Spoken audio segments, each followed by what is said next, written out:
Hello sir, good afternoon. Yes, good afternoon. Welcome po sa ating Wednesday serye. Sa nakarang episode natin sir, binahagi niyo po sa amin ang trabaho niyo bilang isang PAW attorney. And now, gusto kong malaman kung paano naman po kayo napunta sa ARM. Ano po naging trabaho niyo sa ARM sir?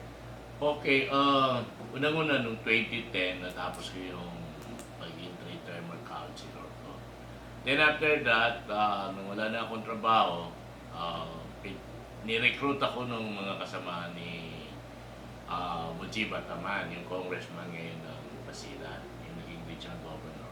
So sinama nila ako sa Reform Arm Now. So pinag-aralan ko sa lawyer, paano ba mag-push yung Reform Arm Now. So ang nangyari doon, we have to postpone the election and let the President appoint a new governor.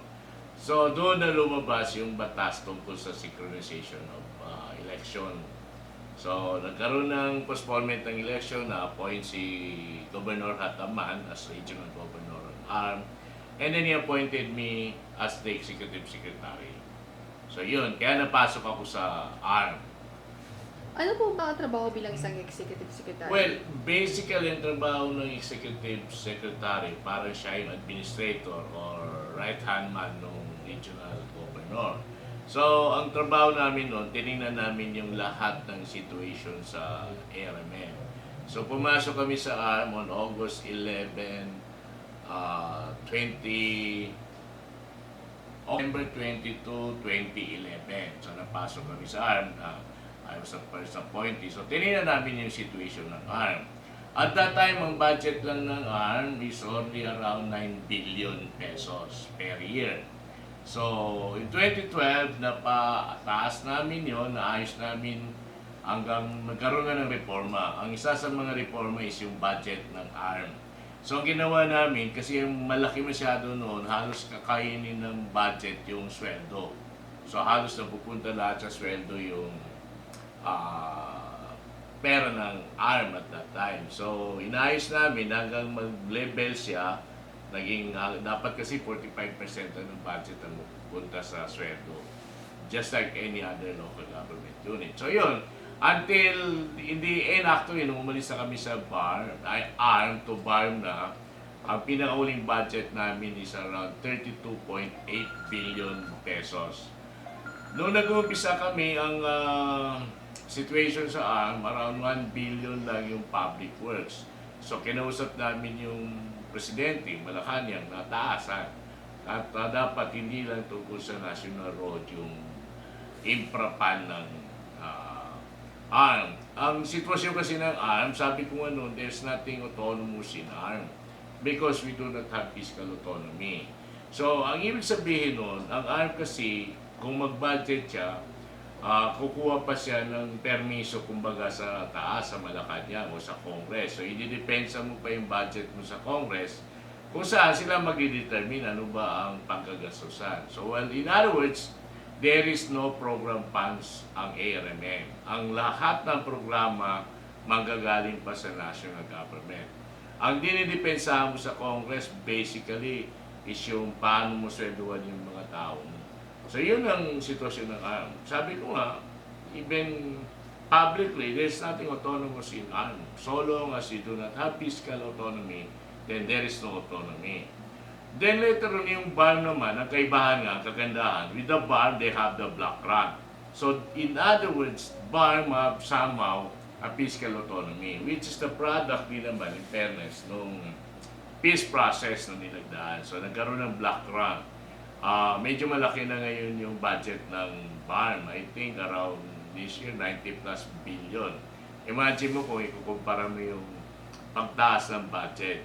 Yun nga, ang maganda ngayon sa BARM, they are the one programming kung ano ang kanilang mga programs or projects. So, ang BARM, having a fiscal autonomy, they are now empowered to program their budget.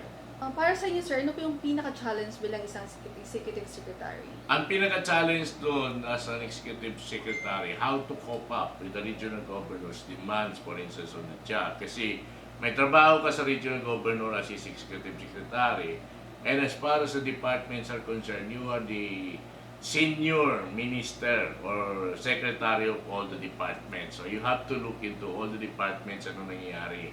Eh siguro minsan wala, nasa Manila, sa Malacanang. So pagdating yan, I have to prepare a one-pager, ano na nangyayari sa ARM.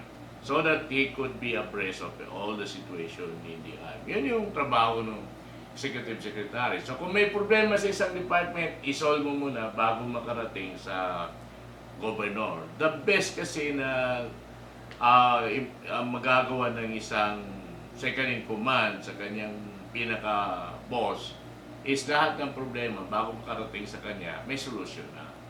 Yun yung pinaka-expectation sa iyo as executive secretary.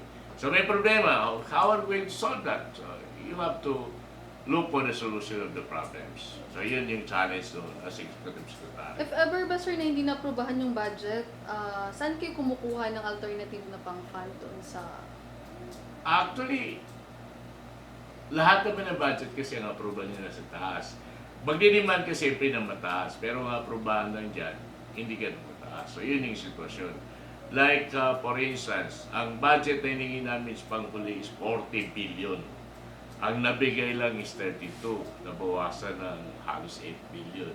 So, ganun yung sitwasyon ng every now and then, pupunta yung mga empleyado or yung mga secretary sa Manila para i-depensa yung budget. So, ang gastos noon. Tapos nung kayo sa Congress, pwede kayong tanungin ng mga congressmen doon, para saan may pera na yan? Ano ba ang pagkakagastusan? So, ganun yung situation. Saan napunta yung ganito? So, every now and then, you have to depend that.